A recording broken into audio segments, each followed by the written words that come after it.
No matter whether we are working remotely or on-site, it is a crucial skill to be able to efficiently communicate. That is why being able to organize meetings that facilitate but not interfere with the business process is extremely important, and that is what we are going to discuss today. Hey everyone, Chris is speaking. Welcome to my Project Management Sandbox. As you know, I have a wide experience in project management, and organizing meetings is a vital part of every project. That is why it is extremely important how you organize meetings and what you do during the meetings. And to facilitate and to improve this process, I have developed a checklist. And today I will share my tips with you on how to organize meetings efficiently and how to optimize the meetings organization process. Thus, if you're interested, subscribe now and keep on watching. I have already launched a couple of videos about meetings like kickoff meeting agenda and 5 tips on organizing effective stand-up meetings. But today, let's talk about meetings in general and let's discuss how to organize them efficiently. From my perspective, there are several communication issues on projects which are actually linked together. And these are the number of meetings, the meeting's duration, and the meeting's efficiency. And the most common problems that I hear from people and the problems I have faced myself is that meetings happen too often, the meetings are too long, and these meetings do not solve the problems. All of this means that people are sitting meetings really frequently. The meetings are poorly coordinated and usually they last way much longer than the booked slot. And during these meetings, they do not find a possibility to solve the problems they are meeting for. And that is why they keep setting up more and more meetings further. Rounded circle, isn't it? Let me know if you have been wearing these shoes too. Or maybe you're wearing them right now, huh?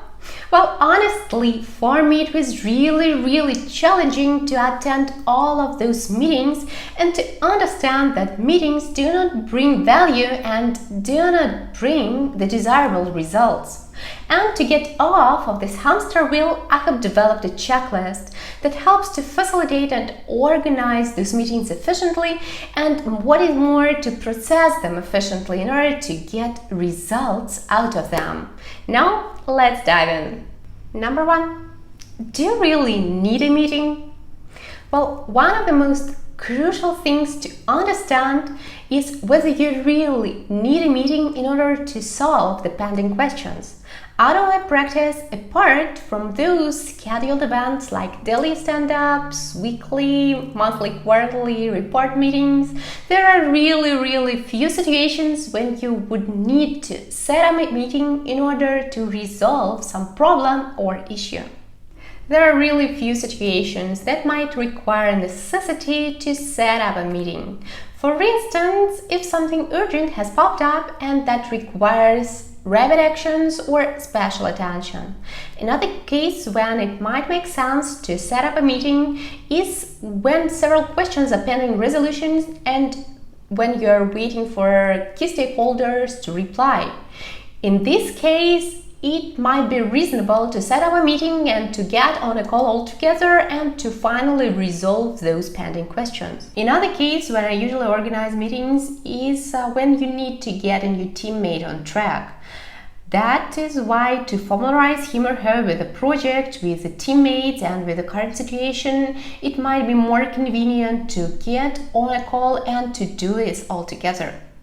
Thus, when organizing a meeting, the first thing you want to do is to define whether you really need this meeting, or it would be more reasonable just to discuss pending questions via an email or via the quick chat or individual syncs. Number 2. Who do you need there? Okay, we have defined we really need to set up a meeting. Now it's time to identify who do we need to attend there. Well, for instance, there is no sense to invite a user experience designer if we are solving a problem about the database. And it is time to plan who you want to attend the meeting in order to avoid extra time loss. Another thing to consider while planning a meeting is meeting attendance prioritization. Now, what I'm talking about is the list of people that you are going to invite to the meeting, and you need to outline whether the attendance on the meeting is compulsory for them or it is optional. For instance, if you do not need some person to directly solve the problem that you are going to discuss on this meeting, the attendance of this meeting for that person could be optional, which means he or she could spend the time of this meeting more efficiently on completion of other tasks or on solving of other problems. And he or she will be able to check the meeting outcome via the final reports or the meeting record, and this action will also help in the process optimization. Number 3, time to plan the meeting. Another step in the meeting process optimization is to make sure that you can get the most out of that meeting by creating the meeting agenda. Meeting agenda should contain topics, timing, and supporting materials, and all this information should be sent to the meeting participants in advance, which means by the meeting everybody should be extremely clear on the following questions: what you're going to discuss during the meetings, what is the order of the pending questions, how much time do you allocate per each question to be discussed, who is going to report on those questions, and what do they need to be familiar with by the meeting, and what do they need to have in front of them during the meeting. Make sure to connect and attach all the necessary materials and supporting information in order to let the people familiarize in advance and to be able to get prepared for those meetings. Number 4 is environment. I guess there is no need to go deep into it, however, keeping in mind that currently the majority of us has moved to the remote work, it is necessary to make sure that everybody who is going to attend the meeting has the appropriate access to the software that you are going to use in order to organize this meeting, that everybody knows how to use it, and everybody has this stable connection. It is a real pain to be on a meeting where you do not have a possibility to hear or see a reporter or to see the materials that he or she is sharing. That is why such meetings are literally a waste of time. And to avoid this, make sure to get prepared in advance. Number 5. You need to be a tough cookie.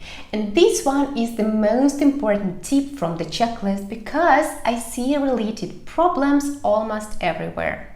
Being tough means that you need to stick to the meeting agenda. And I can't stress enough how important is that. And to stick to meeting agenda means that you need to be within the outlined topics and within the outlined timing. There are several common problems that are sheltered by this tip.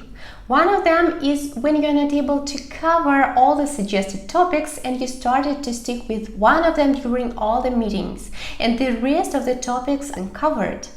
Another problem is when you're starting to add more and more questions, maybe they're related to one or another topic, but still they are not within the suggested agenda.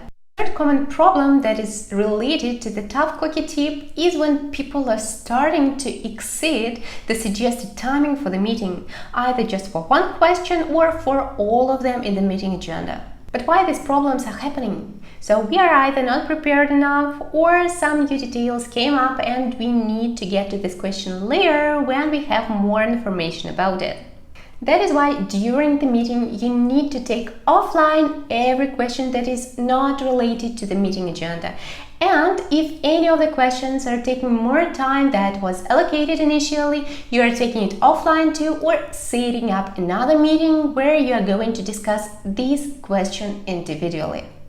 It is important to be organized. And what is more, it is important to organize others, and you are, as a meeting leader, need to let everybody know timely if you are getting off track, if some question needs to be closed or taken offline. Now you know my 5 tips on how to organize meetings efficiently and how to improve and optimize meetings efficiency. Don't forget to like this video because I love when you're giving me likes, it motivates a lot. Share this video with friends and chat soon. Bye!